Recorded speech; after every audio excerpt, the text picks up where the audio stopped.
the psalmist gives us some extreme examples of trouble. In Psalms 46, in the 3rd verse, he begins to describe trouble. And keep in mind now, the first two verses of this psalm talks about God's refuge, God's strength, and his sustaining power, and that to say that he is a very present help in the time of trouble or tribulation.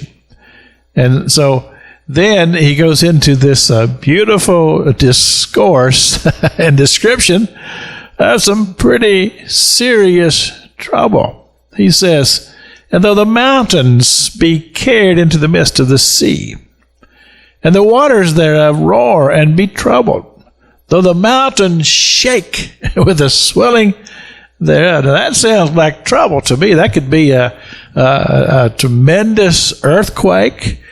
That could be a really, really strong hurricane with a tide of waves.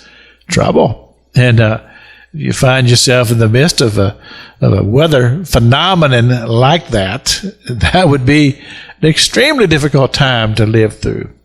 It could be a lot of other things. It could be some kind of a nuclear attack.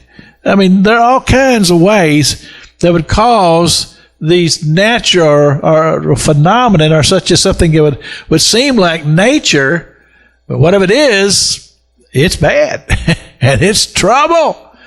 And this is the whole thing that he gives us in this psalm about tribulations and trials and trouble in life. He said there is a river that the streams thereof make glad the city of God. And this is a beautiful description of his comfort and his strength. And that's, again, he tells us this in the very first verse of chapter 46. He said, he is our refuge, he is our strength, he is our very present help in the time of trouble. He's there to sustain us. He's there to comfort us, and he's there to help us through some very difficult times in life. And, well, I can speak for myself. I've lived a few years now.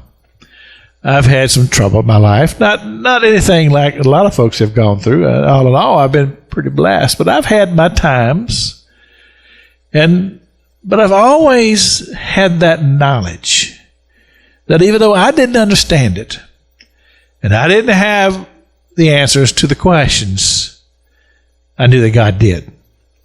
And I've always known that if I take the time to set the trouble aside for a moment, I'm talking about moving it just out of my mind, and just begin to focus on the fact that God has given us these wonderful truths in his word, that he will be there with us. He will sustain us. He will help us. He will bless us.